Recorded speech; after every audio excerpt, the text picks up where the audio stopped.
Hello, जय श्री कृष्णा, राधे राधे। हम आपके लिए माघ मातम का तीसरा अध्याय लेके आए हैं। पसंद आए तो लाइक शेयर कमेंट करना और सब्सक्राइब भी कर देना। तीसरा अध्याय सुनो। तब राजा दिलीप कहने लगे कि महाराज, यह पर्वत कितना ऊंचा और कितना लंबा चौड़ा है।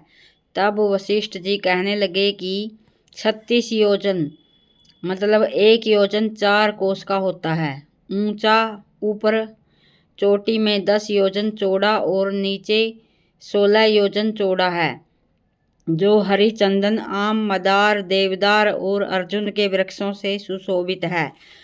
दुर्भिक्ष से दुखी होकर इस सुंदर पर्वत को और फल फूलों से परिपूर्ण देखकर भृगु वहीं रहने लगे और यहाँ पर कंदराओं, वनों और उपवनों में बहुत दिनों तक तप करते रहे।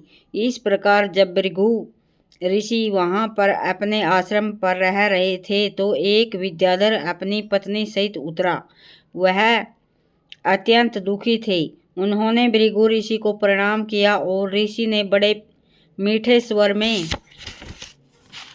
उनसे कहा कि हे विद्याधर, तुम बड़े दुखी दिखाई देते हो, इसका क्या कारण है। तब विद्याधर कहने लगा कि महाराज, पुण्य के फल को पाकर, स्वर्ग पाकर तथा देव तुल्य शरीर पाकर भी मेरा मुख व्याघ्र जैसा है।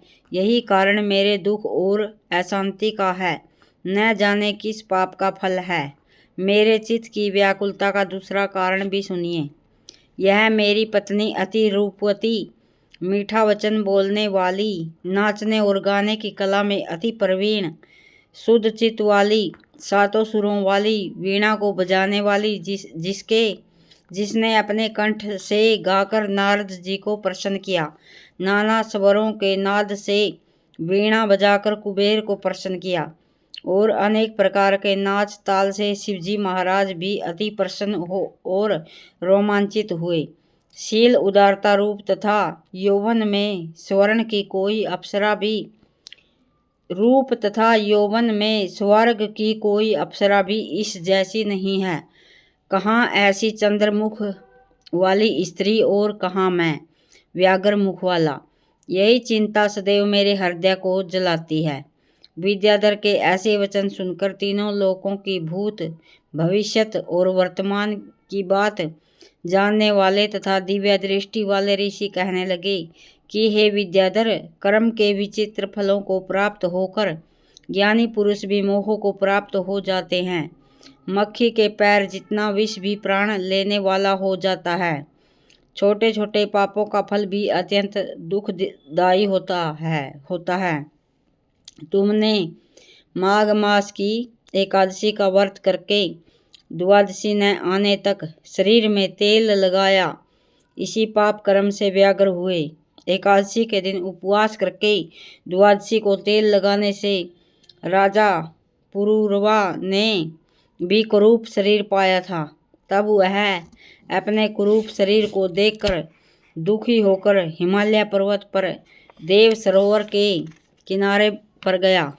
प्रीति पूर्वक शुद्ध स्नान कर कुशा के आसन पर बैठकर भगवान कमल नेत्र, शंख चक्र, गदा, पद्म के धारण करने वाले, पीतांबर पहने, वरमाला धारण किए हुए विष्णु का चिंतन करते राजा पुरवा ने 3 मास तक निराहार रहकर भगवान का चिंतन किया।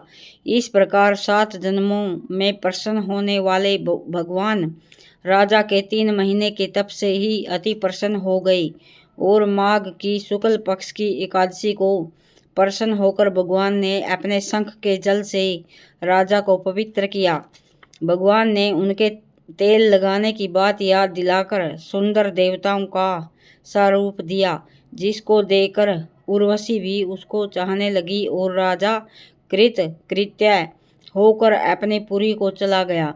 भृगु ऋषि कहने लगे कि हे विद्याधर, इसलिए तुम क्यों दुखी होते हो। यदि तुम अपना नाम राक्षसी रूप छोड़ना चाहते हो तो मेरा कहना मानकर जल्दी ही पापों को नष्ट करने वाली हेमकूट नदी में माघ में स्नान करो। जहाँ पर ऋषि सिद्ध देवता निवास करते हैं। अब मैं इसकी विधि बतलाता हूँ। तुम्हारे भाग्य से माघ मास आज से 5वें दिन ही आने वाला है। पौष शुक्ला एकादशी से इस व्रत को आरंभ करो।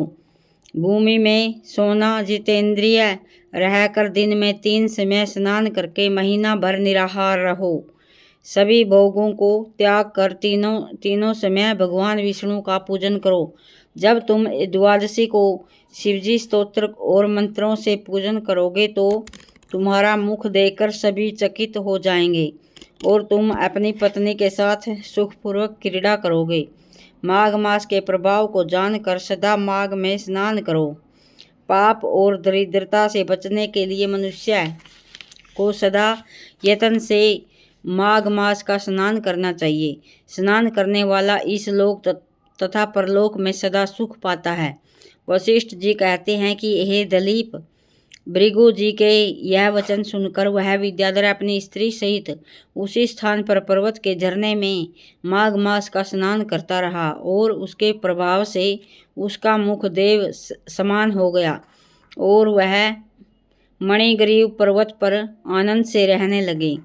और भृगु जी भी नियम की समाप्ति पर शिष्यों सहित ईवा नदी के तट पर आ गए। बोलो विष्णु भगवान की जय।